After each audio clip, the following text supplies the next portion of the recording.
Cette vidéo n'est pas du tout sponsorisée par Valoy. J'ai eu la chance d'obtenir du coup ce super kit. Oula, il fait du bruit. Ce super kit lors du salon de la photographie. J'ai pu rencontrer un des représentants de la marque. Il nous a proposé à Angéline, Marion et moi-même de tester en fait le produit directement et voilà, de faire un retour si on le voulait ou pas. Ça m'a été offert, donc je suis hyper reconnaissante parce que j'ai l'habitude de faire du scan en labo, etc. Mais j'ai jamais scanné chez moi, en tout cas dans ma maison. J'ai déjà fait du scan par moi-même sur des grosses machines comme des Noritsu, Imacon, des Frontières, ce genre de choses. Mais là, scanner à la maison comme ça à la main, c'est une première chez moi.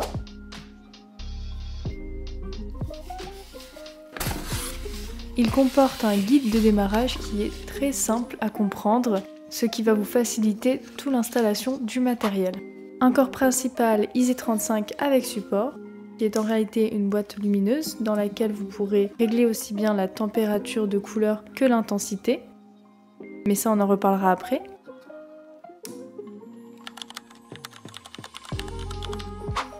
Plusieurs tubes de 10 mm, 20 mm et 5 tubes de 40 mm. Ainsi que 7 adaptateurs de filetage de filtres, un câble d'alimentation, mais également un adaptateur pour scanner vos diapositives. Passons maintenant à l'installation. Pour scanner, j'ai utilisé le corps IZ35 indispensable, mon appareil photo le Canon 6D avec une optique 100 mm macro. Et pour cette optique 100 mm, il m'a fallu 3 tubes 40 mm ainsi que un tube 10 mm.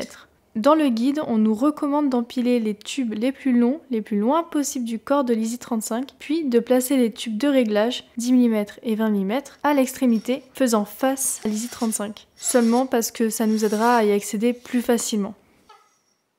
Attention, ne faites pas la même erreur que moi, n'oubliez pas de choisir le bon filetage, sinon vous ne pourrez pas adapter le tube à votre objectif. Et voici le rendu une fois assemblé. Choisissez le négatif que vous souhaitez numériser. Ici, j'ai préféré scanner de la couleur et surtout, mettez des gants afin d'éviter le plus de traces possible d'empreintes digitales sur votre négatif. Pour insérer le négatif, rien de plus simple, vous le voyez en image, mais seulement faites attention à bien mettre le côté émulsion vers le bas, c'est-à-dire le côté mat vers la source de lumière. Pour numériser un négatif couleur, il vous faut un réglage le plus froid possible. Donc c'est à ce moment-là, on allume la lumière et on règle sur le plus froid possible, donc vers la droite. Maintenant, on va s'attaquer au réglage de l'appareil photo. D'après le guide, on nous conseille de régler notre appareil en mode priorité à l'ouverture. Cela réglera automatiquement votre vitesse d'obturation. On vous conseille une ouverture entre 5, 6 et 8. Un ISO de base de l'appareil photo, donc ici il est à 100. Ici je travaille en focus manuel. Et pour ce qui concerne le type de fichier, on préférera du RAW. Pour la balance des blancs, peu importe, ça ne va pas influer réellement dessus. J'ai mis en balance auto. Ici, je vais travailler en connecté, ce qui va me permettre de visionner directement sur mon ordinateur les images. C'est pas obligatoire, c'est juste un confort et aussi pour la vidéo, c'est plus pratique. Pour shooter en connecté, vous allez directement dans Lightroom classique, dans Fichier et ensuite capturer en mode connecté. Une fois votre négatif bien positionné, il ne vous reste plus qu'à faire la mise au point sur le grain. Donc pour ça, moi j'ai préféré travailler en mode manuel pour faire moi-même le point. Et j'ai zoomé au maximum pour vérifier que c'était net. Maintenant, je suis prête à déclencher et à voir la première image sur mon ordinateur. Une fois l'image ouverte dans Lightroom, je vais maintenant recadrer un petit peu mon image. Voilà, c'est un petit peu mieux comme ça.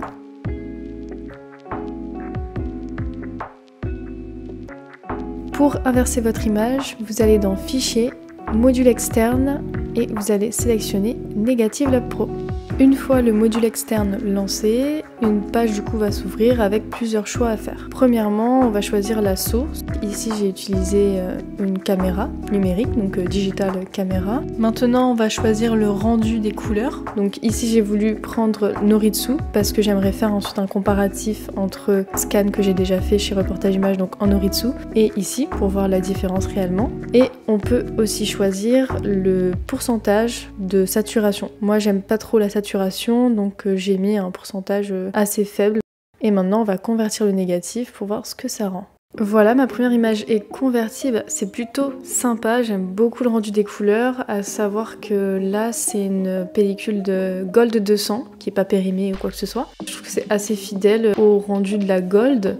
Comme vous le voyez dans Settings, il y a des presets en fait déjà définis par rapport au type de pellicule que vous scannez. Et donc là il y a la Gold, mais j'ai pas trop aimé son rendu.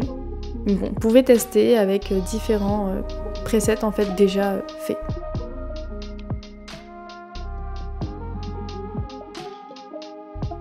Comme vous avez pu le constater, c'est très simple d'utilisation. J'ai réitéré la même manipulation sur deux autres images qui sont dans exactement la même ambiance, le même lieu.